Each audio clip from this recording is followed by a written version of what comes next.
Welcome in, everybody, to Fantasy Pros. This is the Fantasy Football Podcast. It is me, Joey P, Joe Pizzapia. That is Pat Fitzmaurice and Andrew Erickson. And of course, it's you.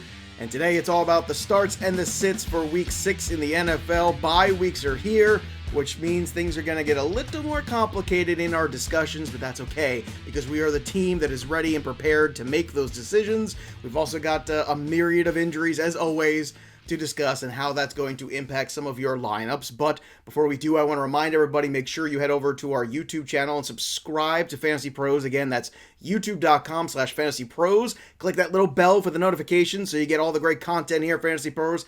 Every single podcast is on the YouTube channel, not to mention our live streams that we do on Sunday and during the week. And don't forget about the cool videos we do as well. There might be a video of Dan Harris dancing like a crazy person. I cannot confirm or deny this, but it may be out sometime later this week. Also, don't forget to sync all your teams if you haven't already to My Playbook. Go to fantasypros.com/myplaybook. It's the easy way to set your lineup, save time, especially if you're in a lot of leagues, or let's just say that, you're in a league right now too where you're not off to the best start, and you still want to be competitive and set your lineups. Well, they have the autopilot feature too there, which allows you to set your lineups and forget them. It will make moves for you, automatically swap inactive players, automatically set your optimal lineup, and then you can go about your life and realize that team at 0-5 might be dead already, but you don't want to be that person who doesn't set a lineup. That's where autopilot can help you. Or if you're just busy and you have a life, sometimes you can't be there for lineup lock, but autopilot can be there, and you can only use autopilot at My Playbook. Gentlemen, we are here. It is Week 6. Andrew, I know there's a lot to break down today, but really, to me, this is all about now. I feel like this is where the season starts, when we start to get to the bye weeks, and now you start to see maybe the teams that got off to some good starts, maybe some of that starts to marginalize a little bit because now some players are going to be off the table. Atlanta, New Orleans, the Jets, and San Francisco off the table this week. Yeah, it makes the players you get on the waiver wire, you can actually use them, you can plug and play them, so it's not just, you just start your studs where you have quarterbacks that you can't use, so we actually have, streamers that you legitimately need to plug into your lineups this week. Same thing with wide receiver. Obviously, all the attrition at the running back position has made the waiver wire basically the gateway to just starting running backs are all on the waiver wire. So it's starting to get a lot of fun. We have more data on defensive matchups too, so we're starting to get a feel for what these teams are like. We thought we had ideas of it going into the season, and part of them are right, a lot of them are wrong, and it's nice to just kind of have a large enough sample size to really make even better decisions moving forward. Well, Pat, the season comes in waves, right? It goes in ebbs and flows, and the opening of the season is not necessarily the close of the season, and I feel like that's something to always keep in mind. So if you haven't gotten off to the best start, it's not a reason to throw in the towel necessarily either. It's certainly a season where it's long enough where things can happen and things can start to turn around, and I feel like this is the opportunity where you can make some trades, pick some guys off the waiver wire we even talked about on yesterday's show that can really have an impact, and as Andrew said, might go right into your lineup this week over some other guys that might be struggling. Yeah, for sure. Not too late at all. I had a dynasty team a couple of years ago where I was 2-5 and wound up running the table and winning it. So it's definitely not too late. But yes, this is the opportune time to use some of these waiver guys right away because, normally we're used to getting the bye weeks early, like week 3 or 4 or whatever, and we're getting it later this week after the injuries have already started to really pile up. So there are going to be some interesting names in starting lineups this week. Well, let's get to those names, and let's start with the running backs, and let's start with the guys in the top 20 who are fading. Somebody in the top 20 in terms of rankings for running back. And again, you can check out all of those over at fantasypros.com. We've got all the rankings for every week for every single format. And Andrew, if there's somebody right now that you're a little worried in that top 20 about, maybe you're not taking them out of your lineup because you don't have a lot of options, but maybe you're building a lineup in a different way because of them, who would that name be? For me, it's Damien Harris, running back for the New England Patriots. And I don't know, the guy continues to fumble. And it's definitely got me concerned about how he's going to be used now, potentially in a timeshare where we saw Ramondre Stevenson active for the first time in a while ever since he ended up in the doghouse, which is now occupied by J.J. Taylor, which now may be occupied by Damien Harris because these running backs just keep fumbling the ball, and it's become like a big point of emphasis for the New England Patriots, especially their running back head coach the running backs coach talked about how they have real issues, like they're holding the ball way too loose, and other teams are starting to pick up on it. On the Damien Harris fumble into the end zone, the guy punched it out because teams are preying on these running backs on the Patriots because they're not holding the ball nearly as secure as they need to be doing it. So we saw Stevenson play a decent amount even when Harris was still healthy in the game against the Houston Texans. So I don't think it's any guarantee that Harris just kind of goes back to his pseudo bell cow role where he's seeing all the work on first and second down. We already know he doesn't get the pass game work. Brandon Bolden has kind of taken over that role as the pass catching downs back. And I mean, they're playing the Dallas Cowboys this week. Are they going to be playing with a lead in that game? They barely beat the Houston Texans, who look like an expansion team just a couple weeks ago. So if they're playing in a deficit, trying to chase points, how much of Damien Harris are we going to see out there? Is it just going to be the Brandon Bolden show? I'm just really concerned about what his role is going to be kind of going forward, and especially in this matchup. And Dallas' defense is also really good. Third fewest rushing yards allowed to running backs this season. So that's not a cakewalk matchup. I have question marks about the role, and Ivan Fears, the running backs coach for the Patriots, he talked about Ramondre and talking about how he was starting out too cautious and how they want to get the cowbell going with that boy. Quote, whenever I hear the word bell cow, whichever order it in, and it's not the running back I have on my team, I'm concerned. I'm concerned. So, I mean, I think Harris's ECR is 18. That's way too high. It's way too high. Yeah, well, we've all got a fever, and the only cure is more Ramondre Stevenson. How about you, Pat? Who in the top 20 for you is a little bit of a concern this week? So I'll go to the bottom of the top 20 and take Javonte Williams. I just think people are so hasty to try to shove Melvin Gordon out the door, and we just know that's been a 50-50 split, and there's been no indication that the Broncos are going to get away from that. And they're going up against a Raiders run defense that really hasn't been that bad so far. I think 21st according to PFF's grade, 14th according to Football Outsiders DVOA for run defense. So really not that bad a defense. Maybe the Raiders come out flat in the wake of all the John Gruden stuff and the Broncos just run all over them with both backs, but I don't know. It just seems like running back 20 is a little bit too high for Javonte and a guy who's only got a 50% share in that backfield. Yeah, I am hopeful, though, that as the season goes on, he starts to separate himself from Gordon. But you're right. So far, we haven't seen the reason for that thinking yet. I think it's just my foolish, cautious optimism that I just keep hoping that's going to be the case eventually. No one likes Melvin Gordon, Joe. Everyone wants to shove him out the door, but this is a guy who scored a lot of touchdowns for people in fantasy football over the last 6-7 years or whatever. So at the end of a few drafts late in the season and draft season, I picked up a couple of shares of Melvin Gordon just because he was so cheap. I said, well, I'd rather have Javonte Williams, but I'll take Melvin Gordon. And you know what? In those rosters, I'm actually happy that I have him because running back has been brutal, to say the least, this year. For me, it's Josh Jacobs also pushing that 20 number as well. It's more the matchup against Denver. It's where it is too on the road in Denver. As Pat was mentioning too, what is the philosophy with Gruden gone? Just a lot of questions. Now, I do think Jacobs actually looks snappier, and I even mentioned this with Pat on Sunday night. He looked healthier than he's been all year, but at the same time, he hasn't rushed for 50 yards in a game all year. And I don't know how he can be ranking guys in the top 20 that don't rush for 50 yards. I mean, I know the health has been an issue. I get all that. But Josh Jacobs right now, I think in this specific matchup and in the altitude is just something, too many concerns for me. I don't know if I want to sit him necessarily, but at least I'm looking to have a little bit more boom potentially in my flex spots. Let's get over to the rest of the guys that are on that bubble of RB2. We've got Darrell Williams, Myles Gaskin, Tony Pollard, Latavius Murray, Alexander Madison. Andrew, when you hear all these names, these sound like guys who are probably going to be starting in most lineups this week, correct? Yeah, for the most part, they'll be in there. All right, let's move on to the next grouping now, because now we're talking about Jamal Williams, Devin Singletary, Devontae Booker, Miles Sanders. I want to start here. Pat, Miles Sanders and Devontae Booker, right? I mean, I can't believe we're going to have this conversation, but I'm going to ask this right now. They're ranked back-to-back. Do you see a situation where you feel better about starting Devontae Booker this week off the waiver wire than Miles Sanders, considering his matchup Thursday night against the Tampa Bay Bucs? Absolutely no idea why they're close to each other in ECR. I mean, it's I'd much rather have Booker, who looks like he's going to be a third down, or like a 3-down back.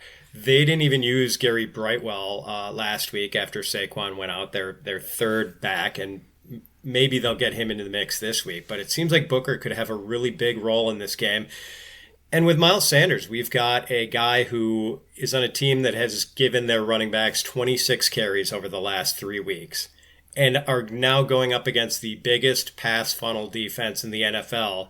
The teams throw on 75% of the time. I mean, we've seen teams just completely abandon, even the Patriots abandon the run when they played the Buccaneers. So I think it could be a big Kenneth Gainwell game, even though he kind of disappeared in week 5. Sanders had 6 targets last week, I think it was 6 targets that he turned into 5 catches for 6 yards. I was going to say, it was like 6 for 6 yards, I think it was. Which is yeah, I mean, every single pass was behind the line of scrimmage. I think in some cases like 8 yards, 6 yards behind the line of scrimmage. So even if they do throw to him a little bit, it just doesn't seem like a way for Sanders to profit in that game off his pass catching ability. It's a terrible setup for him. All right, Andrew, your thoughts on Miles Sanders this week against Tampa 2? Is he a must sit? Yeah, I'm trying to sit him. I mean, I looked at the half-point PPR rankings over the standings through 5 weeks.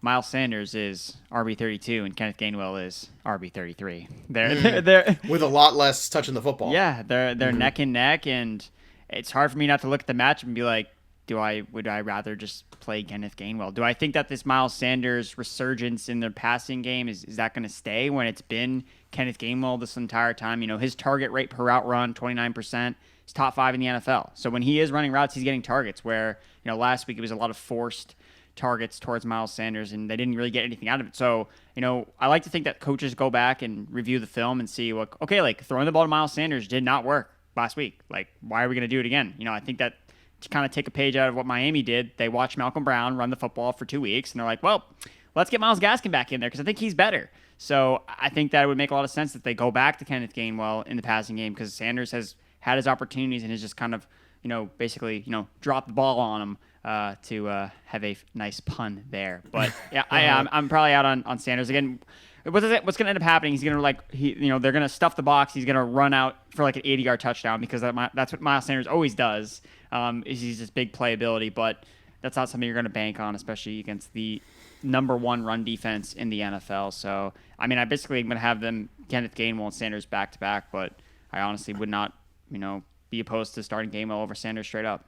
You mentioned Gaskin there for a second too. He's got a matchup against Jacksonville. Pat, is he a guy that you would start this week after that big performance last week where we didn't see that coming necessarily? He was catching the football a lot more than normally, and you're also getting Tua back for this game. Is Gaskin a guy that you would start this week? I think I would. I mean, the yo-yo usage has been a little bit confusing. He played 23% of the snaps in week 4 and then was up to 69% last week. And they kind of used him against that pass funnel defense to catch a lot of balls. So I just think he's the much better player than Malcolm Brown, even though teams really like Malcolm Brown for some reason and his versatility, but I do think Gaskin is their best weapon. And against a Jacksonville defense that's, I think, 28th graded against the run per PFF and has given up 9 touchdown runs, I think there's merit to starting Gaskin this week. All right, let's play a little game here thanks to our Who Should I Start tool over at fantasypros.com/start. Basically, it compares 2 players and it gives you the projections for them, and these are guys that are relatively close and we could talk about right now. Who should I start? Alex Collins of the Seattle Seahawks at Pittsburgh or James Conner at Cleveland? Let's start with you here for this one, Andrew. Conner or Collins, who would you rather start? I'm going to go with Alex Collins because he projects to be the starting running back for the Seattle Seahawks, and I'm always going to, break a tie with the player that I believe is going to get the more of the volume. I mean, James Conner's just been running so hot when it comes to touchdowns. He has 5 rushing touchdowns in the past 3 weeks, but he's not playing a lot of snaps. He's under a 50% snap share. Chase Edmonds is the starting running back for the Arizona Cardinals, so again, I like the way that the Seahawks used Alex Collins. He was the bell cow essentially for them in that game that he filled in for Chris Carson. I know the matchup is not great against the Pittsburgh Steelers, but I wanted to look at the volume here, and James Conner, I just don't know what his role is going to be. If he doesn't score a touchdown, you're getting nothing from him, and Alex Collins could easily also find his way into the end zone. On that note too, and as far as Chris Carson goes, how concerned are you with him for the rest of the season if you got him on your roster? Like, what are you doing? If let's say you don't have Collins, what's a backup plan? What should you be doing right now if you have Carson? Because it seems like a situation that could be quickly going in the wrong direction. Yeah, I mean, this isn't a surprise for anyone that's managed Chris Carson in the past 3 or 4 seasons because he's always gotten hurt. He's never played an entire season. So this shouldn't come as like too shocking that he's, already missed a game in a 17-game season. So yeah, you got to be prepared. You need to stash backup running backs all over the place. I mean, through the first 5 weeks of the season, that's been the story. Every single week, it's been, we got another running back we got to pick up off the waiver wire. It's just stash these guys. Like, make sure that you have next week's Darrell Williams already on your roster. Make sure you have next week's Devontae Booker. Like, don't drop Samaje Perine because Joe Mixon's healthy now. He's healthy now. Right now. Emphasis on now. Yeah, Let's emphasize the now. So you don't need that 5th or 6th wide receiver that you're never going to start, that you're just like praying is going to break out and is never going to start. So just stash these backup running backs all over the place. And if an injury occurs, which it's literally happened every single week, then you can run into some running back production. All right. How about Connor or Collins for you, Pat? Who would you rather start this week? Yeah, I'm going to echo Mr. Erickson on this one and go Collins. It's just the volume play that we have seen, that Edmonds is the primary guy in Arizona. And yes, Connor has been getting the touchdowns, but sort of can't rely on that. And Collins got, I think, 70% of the offensive snaps last week with Carson out. Even though the matchup is a tough one, the Pittsburgh run D is good again. I think you have to go with the volume here. All right, let's do another one here. A.J. Dillon, who all of a sudden started catching balls on Sunday, or J.D. McKissic, who were used to catching football. So this is a little bit different here. Pat, McKissic has a matchup against the Kansas City Chiefs. A.J. Dillon on the road against the Chicago Bears. Who would you rather start in these two? I've got these guys right next to each other in my rankings, and I have McKissic one spot higher. And I don't know if that's the right call. It just feels like in half-point PPR against this Kansas City defense, a game that really sets up for the OK Corral game script with the two teams going up and down the field. And it's just been hard to guess when to take McKissic because the 2 games where he's popped, it's been these weird situations where Washington gets into the hurry-up offense multiple times at the end of halves. And that's really kind of unpredictable, but I think if there's a time where we're going to probably see a decent amount of McKissic used, it's going to be a game like this against an offensively potent and defensively deficient opponent. So I like him a little more than Dillon this week. All right, how about you, Andrew? Dillon or McKissic? Who would you rather start this week? I'm going with Dillon because he just seems like he's actually part of the offensive game plan. I just don't know like what McKissic's role really is. He just seems like an afterthought in certain game scripts, and I definitely understand the play on McKissic in a matchup. Oh, well, if Washington's trailing, you need to throw a ton, use J.D. McKissic in the passing game out of the backfield. So I understand why Pat is gravitating towards McKissic, but again, we're always sometimes wrong about how games play out. We always think that we're going to be able to, or Vegas is right, and then it's like, oh, well, we were wrong. So I just try to take it from a more neutral standpoint. And when I just look at these two teams, like Green Bay is using A.J. Dillon. He has double-digit touches. He has over 80 yards from scrimmage in back-to-back weeks. Like, he's being heavily involved in this offense alongside Aaron Jones, who just continues to be so superly efficient that it doesn't even affect him, really, that A.J. Dillon is as involved as he is. That's just a credit to how good Aaron Jones is as a running back. But, I mean, I would expect that A.J. Dillon could benefit from game script here as well against the Chicago Bears. Like, are we going to see Akeem Hicks in this matchup for the Bears? He missed last week. And, I mean, how much is this Bears offense really going to pose a threat to Green Bay and keep this game close? Or is it just going to be A.J. Dillon running out the clock in the 3rd and 4th quarter? So, based on just, like, if this game script is kind of unknown, I think that Dillon will just have a better matchup. And the game script could also work in his favor as well. So, I will lean towards Dillon. Well, I didn't have to break the tie on the first one, but I'll break the tie here. I'm going to break the tie with A.J. Dillon, too.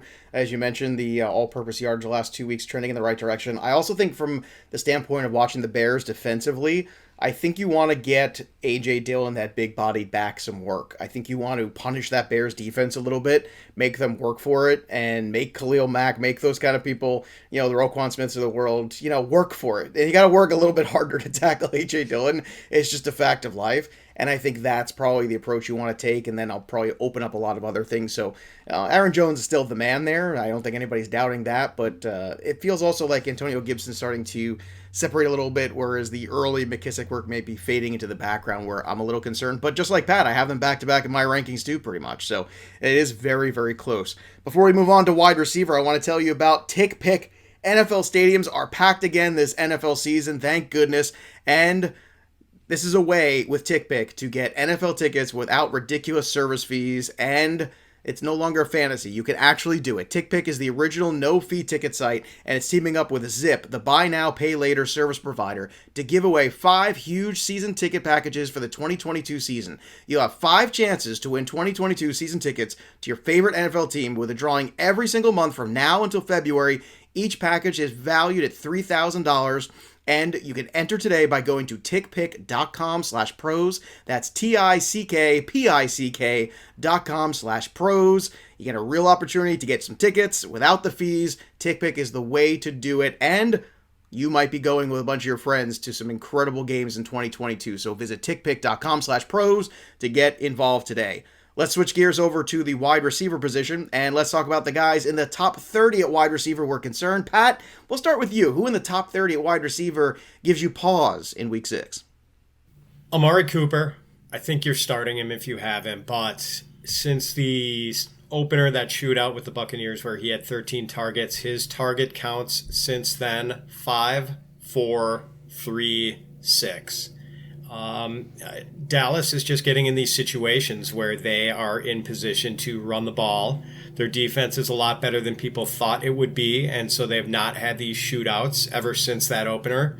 And, he's got another terrific receiver on the other side, CeeDee Lamb, which, further reduces the chances that Amari's going to go off in any given week. And just for good measure, they're going up against a New England defense that is allowing the 5th highest run rate in the league at 47%. People are really kind of attacking New England on the ground rather than through the air. It just kind of sets up as a low-volume game for Amari again. The injury is certainly not helping either. How about you, Andrew? Who is concerning to you when you look at the top 30 at wide receiver for this week?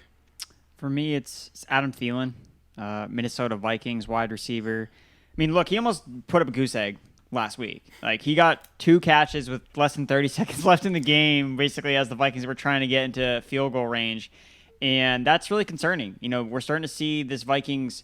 We thought that going into the season, it was going to be a very concentrated target share. It was going to be Jefferson, it was going to be Thielen, and it kind of started out that way, but now we're seeing way more targets for the running backs. Tight ends are getting involved. Other receivers are getting involved, like D.D. Westbrook is getting targets. KJ Osborne is getting targets. So, again, his target share now over the last 4 weeks is 17%, and that's the same as Robbie Anderson. And we all know what it's like to manage Robbie Anderson at this point in time. It's not. Why you gotta depress me in the middle of the show like this? That's what I always do when I bring up, target shares. I always like to bring it to okay, would you start this player or this player? It's like, oh, well, they have the same target share. So kind of put it in perspective, like what you're potentially dealing with and facing with Adam Thielen. Now, again, part of it is obviously weighing in what he did last week. We only saw 3 targets, but I mean, you look at the past 3 weeks, 7 targets, 9 targets, and 8 targets.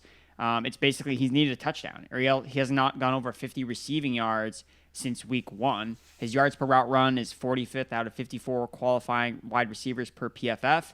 And, he's an older receiver, and we're starting to see the efficiency fall off. And the biggest concern with Thielen, the reason to fade Thielen heading into the season was the touchdown regression. And so far, that's kind of played out where if he doesn't score, he doesn't really do much for your lineup. So, again, he's in the fringe. Like, I think he's ECR wide receiver 26. So, again, he just had one really, really bad week. So, again, I don't think that you necessarily need to sit him.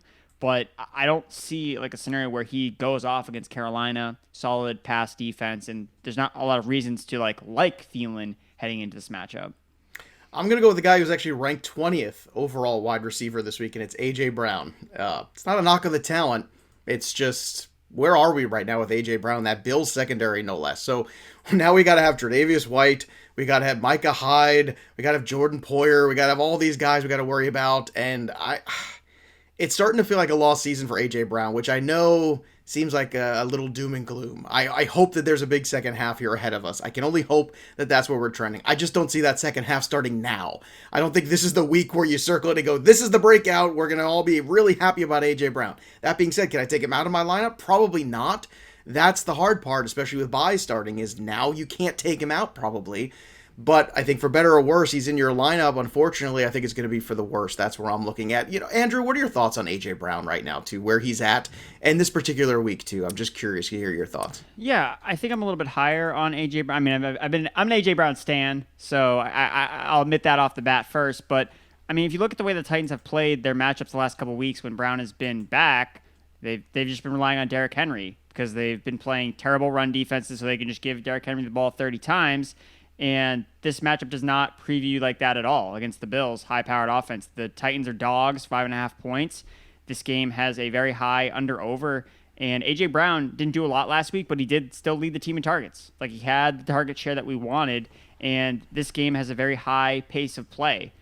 That's what we saw last week with the Chargers and Browns. That's why that game was a shootout, because both teams run a ton of plays. Bills and Titans, 69 plays per game this season in regulation. Number one in the NFL. So I think there's going to be a lot of opportunities for this Titans team to actually throw a lot, and I think A.J. Brown can actually have a solid game against this Bills secondary. I know it's good, but like you said, the talent matters, and I think that A.J. Brown's talent is going to vault him, especially now I think they will have to throw a little bit more than they have had in the past couple weeks. All right, let's get to some of the guys on the fringe of the wide receiver 3 position here, and we'll start here. Kadarius Toney is right at number 36, which is probably where he should be at this point. My question for you, Pat Fitzmaurice, if you plucked him off the waiver wire, are you throwing him right into the lineup this week against the Rams? I am, and there's reason to be fearful with Jalen Ramsey possibly seeing some time against him, not knowing what happens if Sterling Shepard comes back. Apparently he wants to play this week, and we don't know who's going to primarily get slot duties. Is it going to be Toney or Shepard? So there's some ambiguity there, and of course the quarterback situation. We don't know if Daniel Jones is going to be able to play after the severity of the concussion he had last week. It seems pretty unlikely. But man, is Kadarius Toney a special player. And I'm kind of willing to defy all these possible concerns and throw him in there because I think he could, make his day on one big play. And he has that kind of talent. I mean, this dude just moves like few other players. And, I want to get him in my lineup if I can. Yeah, I agree with you. Too much talent, like you say, just needs that one big play to make it work. The Rams are going to be a tough assignment. There's no doubt about that. Jaylen Waddle's right after him at 37, and I know everyone's down on Jaylen Waddle right now. I am not.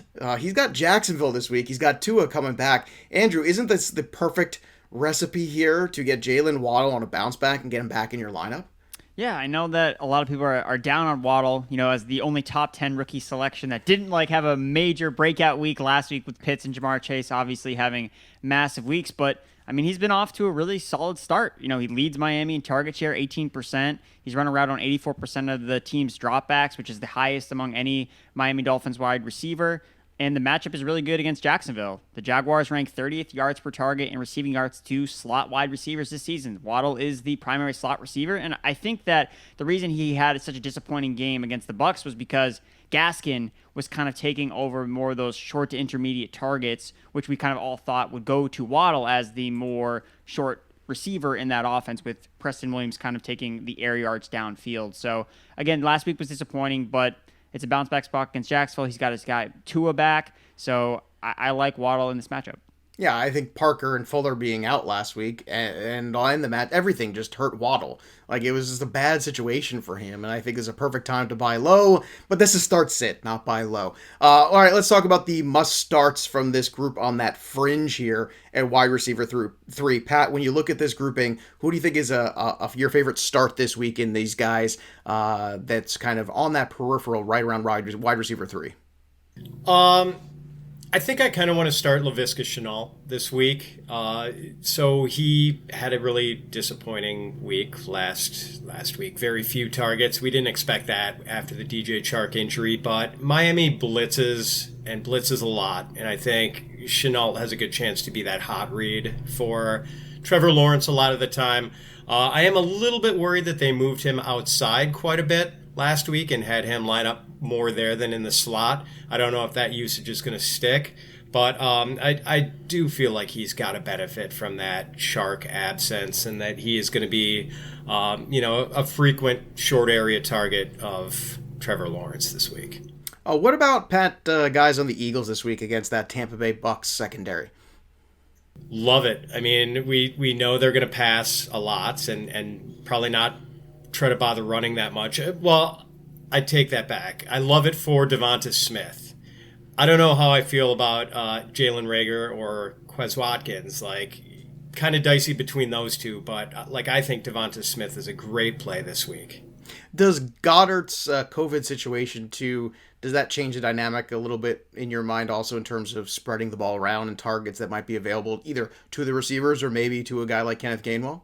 Yeah, I mean, it should. That's, a few vacated targets, no question about it. And it seems like teams attack the Buccaneers by throwing to their wideouts or running backs more so than to the tight ends. That's how it's gone thus far. So, yeah, I mean, I think there could be extra targets for Reagor and Watkins and Gainwell too, but, we'll see if Reagor and Watkins can capitalize. Like, Devonta is the only real certain bet here. All right, Andrew, how about for you? Who is a guy that you're looking to start this week on that fringe of wide receiver 3 or maybe as a flex? I'm going with T. Higgins for the Cincinnati Bengals. I know everyone's obsessed with Jamar Chase, and rightfully so, because all he does is score 30-yard touchdowns because he's just so efficient, and he's been an absolute stud ever since he's entered the NFL, besides obviously the preseason drops. But give some credit to T. Higgins. So Higgins still had 8 targets in his first game back from injury. And when you look at his expected fantasy points output in the 3 games he's played, it's a higher rate than T. Higgins is, or than Jamar Chase is, excuse me. So T. Higgins is still seeing a lot of opportunities in the Bengals offense. Chase is not necessarily, besides last week, Chase actually isn't really commanding a boatload of targets. Part of the reason is because he's scoring on every target he gets for the most part, so he's not seeing a lot of volume, where Higgins has seen that volume so far this year. And again, you get the Lions matchup. You could not ask for a better spot. PFF has a strength of schedule tool, and it's the number 1 matchup for wide receivers on the week. So I will want to go back to T. Higgins. I just like the Bengals offense a lot in this spot. I mean, it's an easy spot to pick on the Lions, and I think people are just a little disappointed with Higgins when he came back. Obviously, Chase is a lot of reason to do that, but Higgins in his own right is still a very good wide receiver, and I think I like him a lot as an upside wide receiver 3. In my rest of season rankings, I've got Chase as a wide receiver 1. Have you moved him up there as well?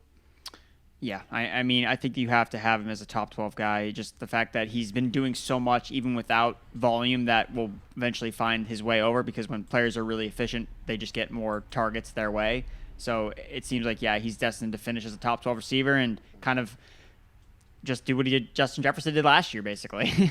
Yeah, right. All right, so if those are the guys we're starting, Andrew, let's talk about a guy that we're sitting this week. Who do you not like a matchup who's on that fringe or as a flex play that might look good because of the stats, but maybe not so good depending on the matchup?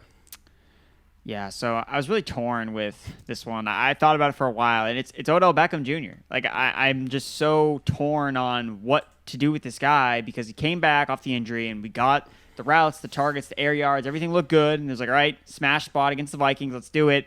And then just Baker Mayfield missed him on 2 touchdowns. They weren't on the same page. And that kind of happened again in this past week. They're just not on the same page. When Baker Mayfield has targeted Odell Beckham, he's generated a 68.8 passer rating, which is 10th worst in the NFL this season. So I would love to say and come on here and be Beckham, this is a buyback opportunity, buy low on OBJ. But when I kind of lay out the facts, it's just he leads the team in targets, air yards, and routes per run, but his target rate per route run is really, really low. It's below 10%. So even though he is out there and running routes, Mayfield is opting to throw to Hunt or David Njoku or Donovan Peoples. Donovan Peoples-Jones was getting no targets all year, and then he just gets more targets than Odell Beckham. Just random, he had it was called out as one of the worst target rates in the NFL, and then all of a sudden he gets more targets than OBJ in this past week. So I get the upside of him, but maybe that's really more of the name brand that I'm kind of attaching that upside call to. It's when was the last time we actually saw him blow up? Guys that are at his age and they sometimes fall off. AJ Green saw a lot of opportunities last year and just never delivered. And maybe we're starting to see that a little bit with Beckham. So, I'm trying to find alternatives to him. And the Cardinals also have a pretty good pass defense. Their PFF defensive coverage grade, pass rush grade are both top 3, where their run defense is 31st. So I think we're going to see Browns go ground and pound, and I think that makes Beckham a liability in your lineup. Yeah, everything you just mentioned is why I didn't want to draft Odell Beckham anywhere, because he hadn't done it in a while. And the injuries on top of it. I mean, this is a player that's been hurt a lot in his career. He was hurt when he came into the league. And then on top of that, the age, as you mentioned, and I think the name brand value and the highlight reel memories of people just outweighs the actual productivity that we've seen the last 2 or 3 years of that player. So I think that's just where we are. How about you, Pat? Is there somebody that's on that fringe of wide receiver 3 or a possible flex play that you think is dangerous this week that you want to sit? Yeah, let me stick with Jacksonville again and go to Marvin Jones, who didn't really gain anything from DJ Chark's absence last week. Only 5 targets, 1 catch, and this week he's probably going to get Xavier Howard. And that's one of the problems with Chark being gone, is that now it's a good chance that Jones is going to be drawing the opponent's top outside cornerback, and I think he's going to see a lot of Howard this week. So not real excited about that matchup. No, I can understand. All right, let's go to who should I start. Let's play a little game. These guys were very close, and actually we talked about both of them, but let's say you only got one spot for one guy. Jaylen Waddle at Jacksonville or Laviska Shenault versus Miami. Who you have in this matchup here? Who would you start, Pat? Close. Again, these guys are right next to each other in my rankings, but I'll go with Viska here. Okay. What's the reason for Viska? The touchdown upside? Yeah, no, just the, as I mentioned, like I kind of like that idea that he's going to be the hot read guy this week when Miami puts the blitz on Trevor Lawrence. And, that short area guy, I think he's kind of the odds-on bet to lead Jacksonville in targets this week. All right, Andrew, how about you? Shenault or Waddle, who would you start? I'm going to start Jaylen Waddle. I mentioned the matchup in the slot. I think that it's a good matchup for Miami's slot wide receiver, which is Jaylen Waddle. And man, I was all over Shenault last week in DFS, and the fact that me too, it did not work out. The fact that we saw guys like Jamal Agnew just like command so many targets in that offense, and for Urban Meyer to talk about how he didn't realize he wasn't giving James Robinson enough touches, I just have no faith in any of these Jaguars. So I'll go with Miami there. Andrew, I had Adams, I had Chase together, and Shenault was the third guy. And I thought, this can't go wrong. And you see the day from Adams, and you see the day from Chase, and it cashes, but it doesn't cash like it should. Like it should, because Shenault got held back. I'm going to break the tie again, and here's what I would say. I think Shenault actually brings a little bit more touchdown upside, so I would go with him in the standard or in the half. In the full PPR, I think Jaylen Waddle gets back to work. That's kind of how I would disseminate between these two guys. Next, Rondale Moore or Hunter Renfrow. Moore a little bit more, I would say, exciting of a play, more potential. He's going at Cleveland. And then you got Hunter Renfrow, very steady at Denver. Andrew, we'll start with you. Moore or Renfrow, who would you start this week? I'm going to go with Rondale Moore. We saw his role grow a little bit more last week, and I think it had to do with Max Williams getting injured. I know people kind of look at Max Williams as like, oh, like he's a tight end, like, but he was actually like being targeted and being involved in that Cardinals offense. Like Kyler Murray was looking for him, and I don't think it's a coincidence that we saw Rondale Moore's route participation increase to 57% in week 5, which is actually ahead of Christian Kirk for the first time all year. So it was always Christian Kirk was always running routes at a higher rate than Rondale Moore, but that switched in week 5. So I think that it's a sign of things to come. Rondale Moore, basically whenever he's gotten the ball, which they have heavily featured him when he's been on the field, he's been explosive. He almost scored a rushing touchdown. It was very close to scoring a rushing touchdown in their last game. And I mean, the guy is a highlight reel every time he touches the ball. So I think that with one less pass catcher, even though, Max Williams, he was seeing, I think, like a 13% target share. I mean, that matters. Like, that's enough for other players to get more involved. So the fact that Moore just was able to potentially unseat Christian Kirk in the pecking order, I'm going to lean towards him. I know Renfrow is like that steady commodity, and that's probably why I'm just going to chase the upside with Rondale Moore. If I get burned, oh well. All right, Pat, how about you? The upside of Moore or the steady Renfrow? The upside of Moore. Second, what Andrew said about the Max Williams injury being potentially beneficial. Not to mention that A.J. Green went back on the milk carton last week after being heavily involved for a while, but not so much last week. And, just the fact that they're scheming these easy touches to him, these little swing passes, the runs. Like, they want him to get the ball in this horizontal Cliff Kingsbury passing attack, and it suits Rondale so well to get him these little quick passes in the flat where he can make guys miss. And, we saw him come within a yard of a touchdown last week. Here's betting that he gets one this week. All right, let's move over to the quarterback position. Talk about guys in the top 12 that we're fading or concerned with a little bit. I'm a little concerned with Sam Darnold against the Vikings. Not because Sam Darnold hasn't played well this year, because he has, and I don't want to take anything away from him, but the schedule is starting to get tougher. It's starting to be some more difficult matchups here. Minnesota is going to be traveling to Carolina. Now, look, if Carolina is getting Christian McCaffrey back this week, that certainly makes me feel a little bit more warm and fuzzy about Sam Darnold, but he's also right on that fringe, which means when you're on the fringe, there's guys that you could make cases for above Sam Darnold, who is ranked number 12 overall in the consensus this week. Andrew, how about you? Is there a quarterback in that top 12 that you're concerned with? Yeah, I'm going to just kind of echo Sam Darnold. I wrote in the doc, pile on Sam Darnold. I saw that. Because we saw what Sam Darnold from the Jets was in week 5. Like that. I mean, look, it's the pressure. Like the guy cannot operate under pressure. And right now, the Carolina Panthers have PFF's 32nd graded pass blocking unit. And it's going to cause issues for him. It's basically him having flashbacks of his New York Jet days when he was basically under pressure all the time. So it was really, really hard to understand or get a grip of what kind of quarterback Darnold was, because he was always under pressure and always under duress. But last week, he was pressured on a season-high 57% of his dropbacks. And in Week 6, I don't anticipate that being very different. Minnesota Vikings, again, their defense is playing much better than when they started the season. Mike Zimmer is starting to right the ship. They rank 5th in pressure rate this season per PFF's strength of schedule tool. It's the second toughest matchup for quarterbacks. And the Vikings have been 9th best against QBs in fantasy points allowed over the past 4 weeks. So I think that you hit the nail on the head, Joe, when you said Sam Darnold benefited from an easy schedule, because that's exactly what he did. And I'm still not convinced that he is this messiah that has now arrived in Carolina to bring the Panthers to the promised land of the playoffs. Like, I've seen enough of Sam Darnold that, I wasn't willing to, quote unquote, take the L on being off of Sam Darnold after 4 weeks against really easy defenses. So, yeah, I think we saw a little bit more of what we're probably going to see more of with Sam Darnold for the rest of the season when he actually has to face legitimate competition.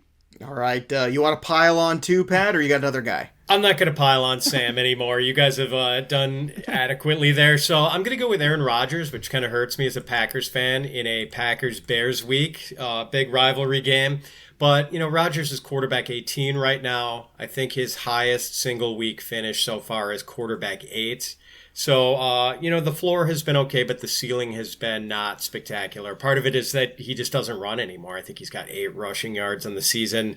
And the Bears defense, I thought their secondary was going to get picked on all year. It's actually held up better than I thought, and the Bears are only giving up 16 points per game to opposing quarterbacks. Jalen Johnson is probably the best cornerback in the league no one's heard about. I don't know if there's the smash week potential for Rodgers that you usually get. And, he could go and burn me with a 5 or 6 touchdown week. That's always in the range of outcomes for, one of the best quarterbacks ever to play. But just the way it kind of lines up for fantasy this week, I think he's a real borderline QB1. Maybe should be more in the high-end QB2 range. All right, let's talk about the guys on the fringe of QB1 or in those deeper leagues. Darnold's at 12, Heinicke's at 13. He's got a matchup versus Kansas City. Cousins at Carolina is 14. Derek Carr's at 15 at Denver. Trevor Lawrence versus Miami, and Tannehill versus Buffalo. I think we'll leave Tannehill out of this conversation. Lawrence, Carr, Cousins, Heinicke. Who would your favorite guy be, Pat, in that grouping that you would want to start that's right on that fringe of QB1? Heinicke for sure. QB 12 in his 4 starts so far, and in this turbocharged game script against the Chiefs that sets up as a real shootout and real pass friendly. I think Heinicke could have a QB 1 week easily. Heinicke's that guy that I circled too. How about you, Andrew? Who's the best guy in the streaming quarterback conversation? It's Tyler Heinicke. He's got everything that you'd want from a streaming quarterback. He's got the Konami code. He's been rushing a lot. He's got the great matchup against the Chiefs defense that's basically been the worst defense against quarterbacks this year, and he has a quarterback that can push the narrative and make them continue to have to score. So I think it really kind of sets the stage perfectly for Heinicke, and we've seen enough of him already to have confidence to, hey, just throw him in your lineup and feel good about it. Guys, has Tannehill been a bust this year because of the wide receiver health or because of Ryan Tannehill? Pat, do you have any feelings on this? Good question. Maybe a little bit because of the wide receiver health. Like, you have to figure it would be better if he had A.J. Brown and Julio Jones for all 5 games so far. But, it's not for lack of pass volume. Like, he's had 2 games, I think, where he's had fewer than 30 attempts, but like he had a 49 attempt game and a couple other big ones. So it's just kind of weird. Like, we haven't gotten much out of him from as a runner yet, but I don't know. I think it's going to be a little better. I don't love the spot for him this week, but maybe once, we have both AJB and Julio back there, things will get better again. Andrew, what should we expect for the Superflex players out there for Derek Carr this week with John Gruden now out as coach? Sometimes when a coach gets moved on from or resigns or whatever it is, oftentimes you see a team rally. That happens quite a bit, and I know that's been a tumultuous relationship, to say the least, between coach and quarterback over these last few years. What's your expectations for Carr this week? Maybe if they were playing like the Jags, I could get maybe if they're playing like Urban Meyer, I could get behind that. I just don't think I like the matchup. Again, obviously you have that narrative that they could bounce back as they rally around having their coach being dismissed. But I mean, look, Derek Carr has been bad over the last 2 weeks after starting the season on hot. Like, he was just throwing a ton. He was against good defenses, and we're like, okay, is this legit? But then, kind of like what the Raiders do, is they start out 3-0 and then they sizzle out, and you're just like, because people kind of catch on to like what they're doing. So unless they come out with just this whole new plan, which I don't necessarily think they're going to be able to just come up with in 1 week without a new coaching staff, I just have concerns about that. So in the last two games, he's failed to eclipse more than 12 fantasy points per game. And then, I mean, the Broncos are a really good defense. Second in fantasy points allowed to the quarterbacks this season. So if it was in a better spot, maybe I could get behind it. But I mean, Carr doesn't run. He's a statue quarterback. He's gonna have to throw it. And I mean, his receivers have just been like letting him down. Like, whether it's been Bryan Edwards dropping balls or Henry Ruggs, like just too much inconsistency. And like even Darren Waller, to an extent, like since week 1 when he saw like 20 targets, it's kind of been like production. Yeah, again, you're right. Again, it's tight end, so you're not like complaining because Waller's like has a pulse. Right. Still makes you tight end too. Yes, exactly. But he hasn't necessarily stepped up. I think like a lot of people thought that he would as like a 2nd round pick. All right, this week for people who lost Russell Wilson, I talked about this at length on Monday on the Waiver Wire show. I thought that Ben Roethlisberger was a really good kind of plug and play this week if you just want to try to stream. It's against Seattle. They're in Pittsburgh. I mean, I know it's not going to be pretty necessarily, but do you guys support that as Roethlisberger as a starter this week just based on matchup? Pat, do you approve that message, or am I crazy here?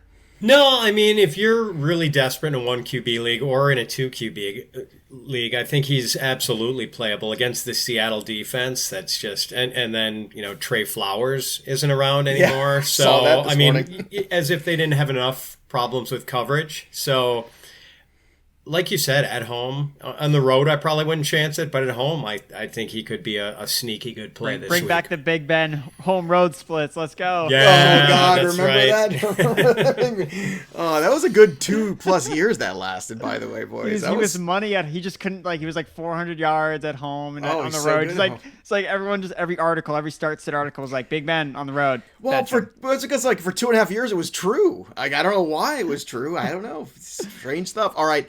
Let's get to who should I start question. Derek Carr at Denver or Trevor Lawrence versus Miami. Andrew, who would you rather start here in this one?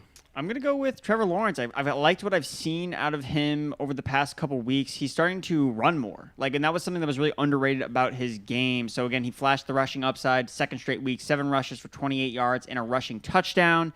He also threw for 273 passing yards, which was actually his best fantasy outing of the year. First time he crested over 20 fantasy points, and actually in week 5, he was at 26.2 expected fantasy points, which actually ranked 5th among all quarterbacks. I like to look at expected fantasy points as a nice predictor of future success. And I mean, so far right now, the Miami Dolphins have just been a defense that once was feared, that have actually allowed the 4th most fantasy points to quarterbacks over the last 4 weeks. So you have Trevor Lawrence running a lot more, which adds to his floor, and he has a good matchup. He likes to throw the ball downfield. I think it's a good spot for Trevor Lawrence in a pseudo home game in London.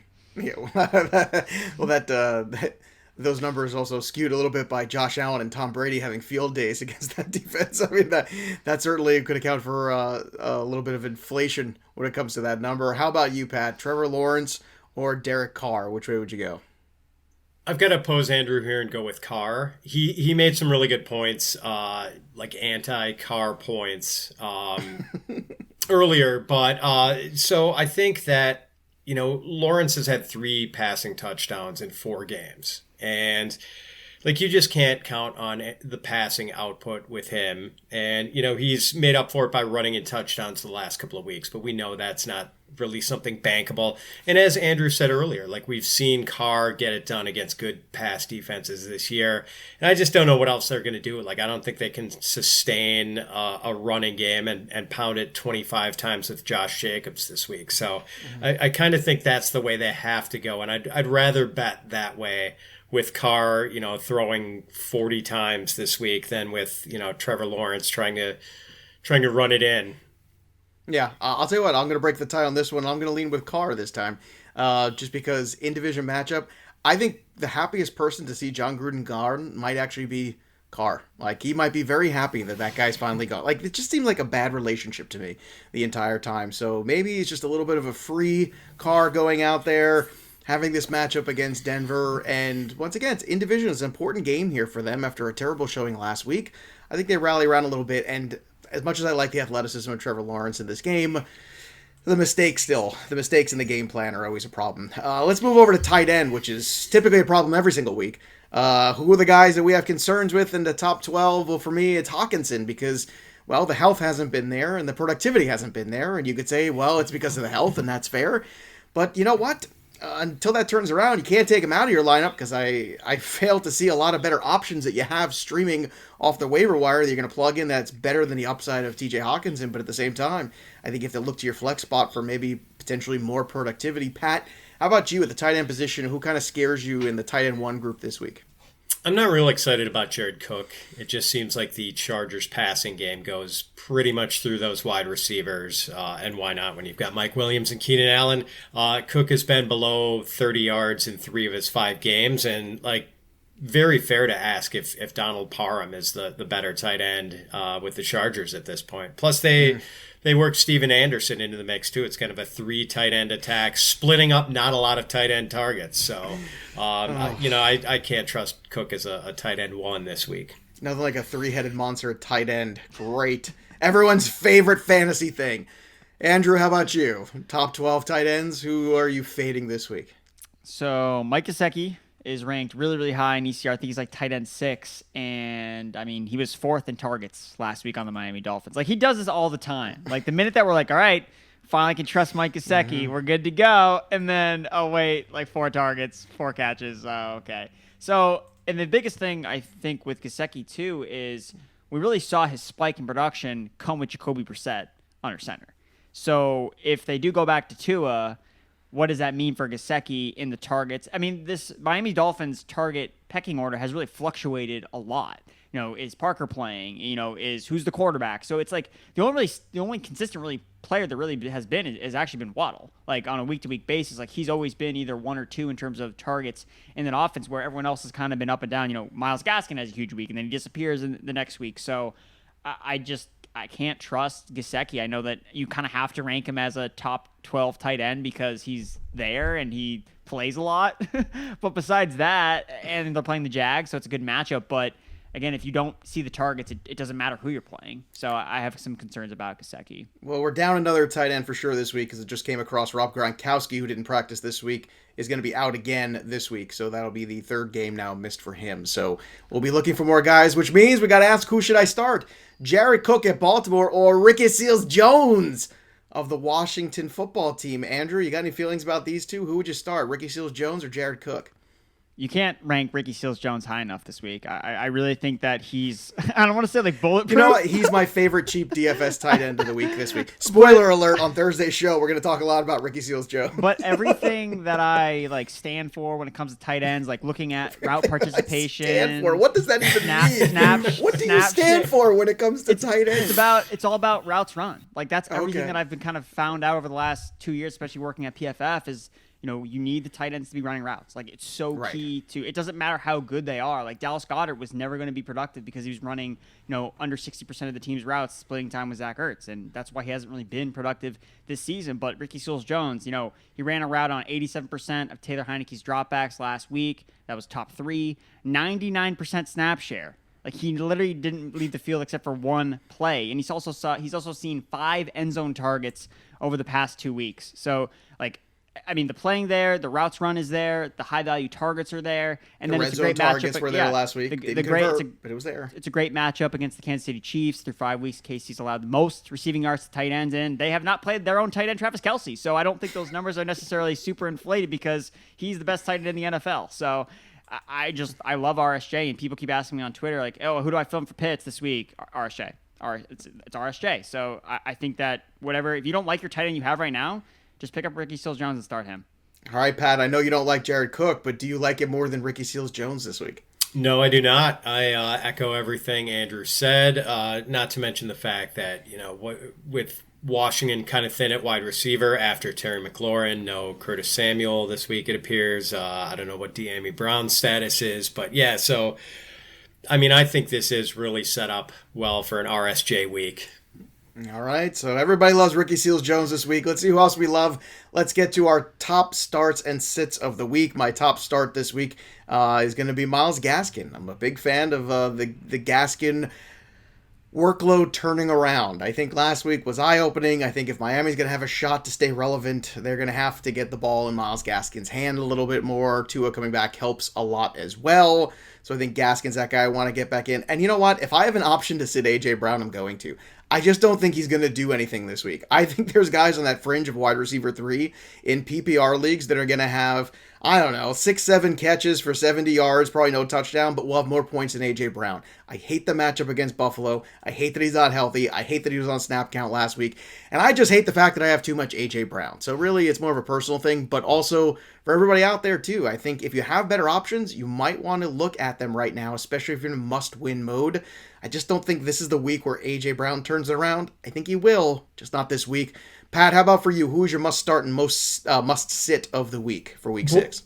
Boy, I could go with either Washington option here with Taylor Heinicke or Ricky Seals-Jones. I love both of these guys. I'll go with Heinicke. I do think this matchup just sets up to be a shootout. Andrew mentioned the Konami code, and just the fact that Heinicke has already somewhat proven himself a pretty reliable fantasy asset as the quarterback 12 through his first 4 starts. I don't know if Andrew's allowed to say things like Konami code because, he grew up with PlayStation 3 probably. That's why he started playing video games. Right. we had the old school Nintendo and things where we had to do the stupid up, down nonsense. You don't even understand the pain, Andrew, of these kind of things that we had to go through in our youth. Andrew, how about you? Who's your did I get your must sit? Because I was so upset about Andrew's video game situation. Yeah, exactly. I know, Andrew. That's his old school. That's his Space Invaders, the Konami code stuff. So, and Adam Thielen.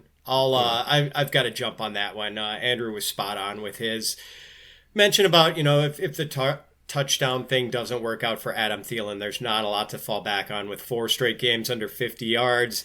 Clearly, Justin Jefferson is the alpha receiver there, and now there are all these tertiary options like KJ Osborne and even D.D. Westbrook. So good point there. He's my set. All right, Andrew, who are your must start and sit players for Week 6? Shockingly, my start is Ricky Seals-Jones. I know it comes very surprising to anyone that's just tuning in. And then my sit is Allen Robinson. I just can't get behind a guy that this offense has just become so anemic with just relying on the run. That's all they want to do. They have the highest run rate on early downs since week 2. And, Robinson has always been a player that he's got the volume. That's why we could always chase him as a safe, secure, top 15 wide receiver. He has 14 targets in the last 3 games. And it's not just him in the offense. Justin Fields is throwing the ball to Darnell Mooney. He's throwing the ball to Cole Kmet. And so even though Robinson has a 28% target share over the past 2 weeks, it's not good because they just aren't throwing the ball at all. Mm-hmm. And I don't know what if they're playing behind against the Packers, maybe we do see them open it up a little bit. But until I see them actually throw the ball with Fields and kind of build an offense around him more, I don't trust, Allen Robinson, especially because I think Mooney is kind of more of the preferred downfield option, which actually takes advantage of Fields' arm strength. So I just can't. I talked about Robinson last week as a sit, and I was right, so I'm just going to keep rolling with the punches. Riding the wave. Yeah, A.J. Brown, Allen Robinson, Robbie Anderson. There's been a lot of guys this year that look like pretty safe plays that were not. Real quick, guys, Thursday Night Football, Bucks and Eagles. Andrew, any concern with this thumb injury that Brady's been dealing with at all? I'm pretty sure Brady would make a deal with the devil to make sure that he could play in this game. So I have no qualms of him missing or being limited in any capacity.